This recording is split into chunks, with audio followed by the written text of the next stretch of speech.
Dear students, welcome to my YouTube channel. आज हम Rajasthan state council of educational research and training Udaipur द्वारा जारी की गई क्लास 10th इंग्लिश वर्कबुक के अंतर्गत वर्कशीट 14 का अध्ययन करेंगे, जो कि फर्स्ट फ्लाइट के लेसन 11 द प्रपोजल पर आधारित है। Read the following paragraph carefully and answer the questions that follow. यानी निम्नलिखित पैराग्राफ को आपको सावधानी पूर्वक पढ़ना है और उसके नीचे दिए गए प्रश्नों के उत्तर देने हैं। लास्ट ईयर, पिछले वर्ष, वी लैंड, हमने, उधार दिया, यू, तुम्हें, आवर थ्रेसिंग मशीन, हमारी थ्रेसिंग मशीन को।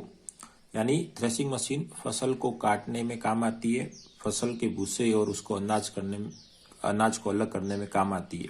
तो पिछले वर्ष हमने तुम्हें थ्रेसिंग मशीन उधार दी थी।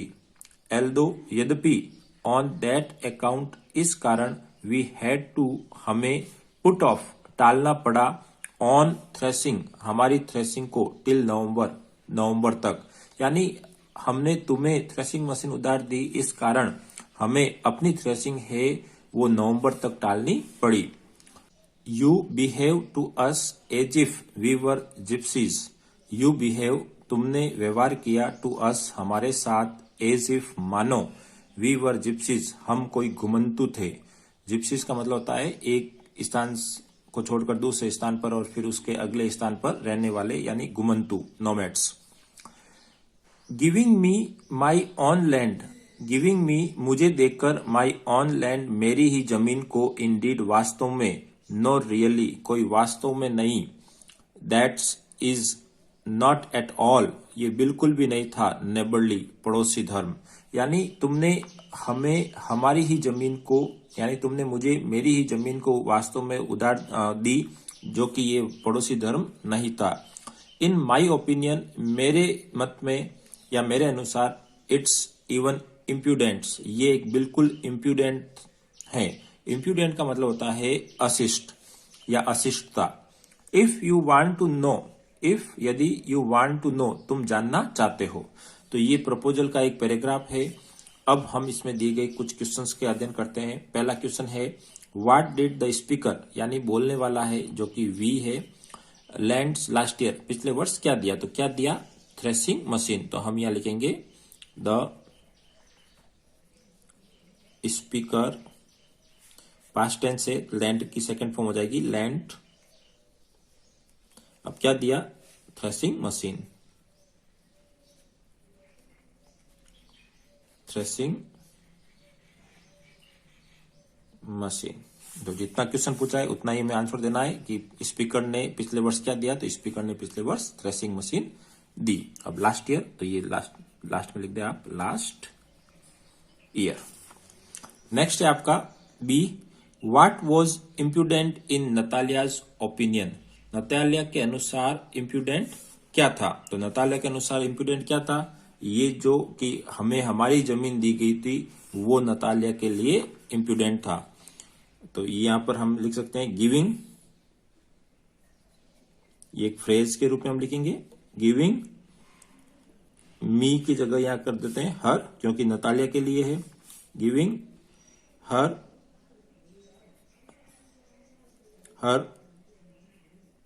ऑन लैंड, ये एक फ्रेज के रूप में है जो कि वाट की जगह जाएगा। तो गिविंग हर ऑन लैंड, यानी उसे उसी की जमीन देना, was impudent in Natalia's opinion. Next है, why did Chubukovs had to delay their threshing till Novembers, यानी चुबुकोव्स को है वो अपनी थ्रेसिंग नवंबर तक क्यों टालनी पड़ी, क्योंकि उन्होंने थ्रेसिंग मशीन, अपनी थ्रेसिंग मशीन है वो लोमोस को उधार में दी थी। तो यहां पर हम लिखेंगे Chubukovs had to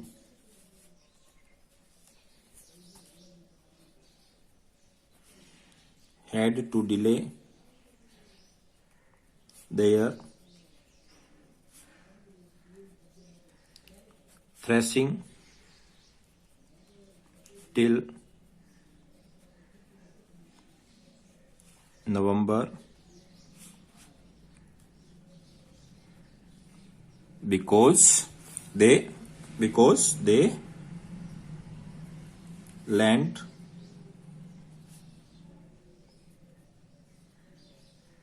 their threshing machine to the लोमोज। यानी चुबुकोज को अपनी थ्रेशिंग मशीन नवंबर तक इसलिए टालनी पड़ी क्योंकि उन्होंने अपनी थ्रेशिंग मशीन है वो लोमोज को उधार दी थी। Next, read the questions carefully and choose the correct alternative. First, what request did Chubukovs think Lomovs would make. यानी वो कौन सी विनती है वो चुबुकोव सोचता है लोमोज वुड मेक, जो लोमो मांगेगा या बनाएगा। यानी लोमो जब चुबुकोव के यहाँ जाता है तो चुबुकोव के मन में विचार आता है कि लोमो इसलिए आया है, यानी वो कोई न कोई रिक्वेस्ट करने आया है। तो वो कौन सी रिक्वेस्ट है? Ask for her daughter's hand in marriage, यानी अपनी उसकी पुत्री का हाथ शादी के लिए मांगेगा। बोरो मनी, उधार लेगा रुपए या उधार मांगेगा। बोरो लैंड, जमीन उधार मांगेगा। और ऑल ऑफ द अबव, या सभी। यानी चुबुकोव क्या सोचता है? तो चुबुकोव सोचता है बी, बोरो मनी। तो राइट आंसर होगा इसका बी। यानी जब लोमो चुबुकोव के यहाँ जाता है तो चुबुकोव के मन में आता है कि ये निश्चित रूप से उससे धन मांगने आया होगा या पैसे उधार मांगने आया होगा, जबकि हकीकत में वो आया था उसकी डॉटर का हाथ मांगने के लिए। नेक्स्ट है आपका second number, why did Chubukov think it was a curse to be a father of a grown up daughters. Why did Chubukov think, Chubukov ने क्यों सोचा इट वॉज ए कर्ज, की एक श्राप था, टू बी बनना या होना, ए फादर एक पिता, of a grown up daughter एक बड़ी पुत्री का। A, he had to go to call the man they had just sent out, यानी उसे उस व्यक्ति को वापस पुकारना था जिसका उसने अभी मुंह मोड़ा था। सन आउट का मतलब है दूर रहना या किसी से मुंह मोड़ना। He had to go to call the man who insulted them, यानी उसे उस व्यक्ति को पुकारना था जिसने उनकी अपमान किया था।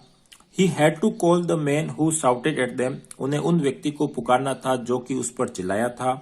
ऑल ऑफ द अबव, एक नजरिए से आपका आंसर है वो ऑल ऑफ अबव है, लेकिन यदि हम एकदम सही राइट आंसर पे जाए तो ये होगा he had to go to call the man they had just sent out, यानी उन्हें उस व्यक्ति को वापस पुकारने के लिए जाना पड़ा जिनकी अभी उन्होंने उनसे मुंह मोड़ा था या लड़ाई की थी। इस कारण चुबुकोव सोचता है कि एक बड़ी पुत्री का पिता होना एक श्राप था।